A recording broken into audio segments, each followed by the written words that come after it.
హైదరాబాద్ అభివృద్ధిలో ఎన్ఆర్ఐల పాత్ర అత్యంత ముఖ్యమైనటువంటి. ఎందుకయ్యా అంటే మన ఆంధ్ర ప్రాంతం ఉమ్మడిగా ఉన్నటువంటి సందర్భంలో ఈ ఆంధ్ర ప్రాంతానికి సంబంధించినటువంటి జిల్లాలలో ఉన్నటువంటి రైతులు తమ బిడ్డల్ని వ్యవసాయం తాము చేస్తూ తమ బిడ్డల్ని మంచి చదువులు చదివించి ఉద్యోగాలకి పంపించారు.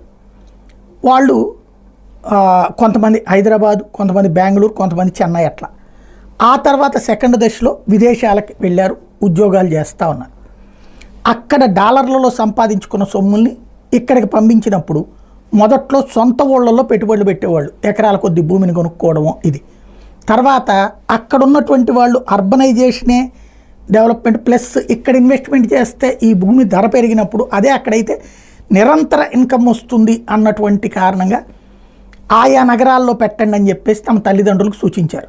దాంతో ఈ తల్లిదండ్రులు కూడా తమ తమ ఊళ్ళల్లో ఉన్న పొలాలు అమ్మేసి, లేదో 10 ఎకరాలు 25 ఎకరాలు ఉంటే 1-2 ఎకరాలు ఉంచుకుని మిగతాదంతా పట్టుకుపోయి అక్కడ పెట్టుబడులు పెట్టి అపార్ట్మెంట్లు కట్టారా, అపార్ట్మెంట్లో ఫ్లాట్లు కొన్నారా, ఇండివిజువల్ హౌసెస్ కట్టారా, తద్వారా అవి అద్దెలకి ఇస్తా దాని మీద కొంత అమౌంట్ సంపాదించుకోవడం జరిగింది. తద్వారా హైదరాబాద్ ఎదుగుదలలో ఎన్ఆర్ఐల పాత్ర అన్నటువంటిది దాదాపు 30-40% వాళ్ళదే ఉంటుంది. అందులో ఆ హైటెక్ సిటీ ఎదుగుదల ఆ టైంలో.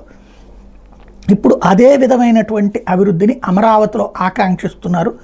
అందుకనే అమరావతిలో భూములు కొనుక్కోండి, అమరావతిలో వ్యాపారాలు పెట్టుకోండి, అమరావతిలో బిల్డింగ్లు కట్టుకోండి అని చెప్తున్నారు. అందుకోసం అని చెప్పేసి తాజాగా ఎన్ఆర్ఐల కోసం ప్రాపర్టీ ఫెసిలిటేషన్ సెంటర్ అని కూడా పెట్టారు. సాధారణంగా ఎన్ఆర్ఐలకు ఉండే ప్రాబ్లం ఏంటంటే వాళ్ళు ఇక్కడ ఏదైనా కొందాం అనుకుంటే ఇక్కడ భూములు లిటిగేషన్ వస్తే ప్రాబ్లం అయిపోతుంది.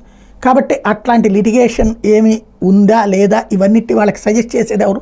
మళ్ళీ ఇక్కడ ఎవరో చుట్టాలు. వాళ్ళు ఏదైనా స్వార్థంతో ఉంటే వీళ్ళు నలిగిపోతారు. కాబట్టి వాళ్ళకి సరైన గైడెన్స్ ఇవ్వాలి అన్నటువంటి, అంటే తెలుగుదేశానికి ఎక్కువ మంది ఎన్ఆర్ఐలు ఉంటారు కాబట్టి వాళ్ళ సూచన మేరకు రాష్ట్ర ప్రభుత్వం తాజాగా కీలకమైనటువంటి అడుగులేసింది.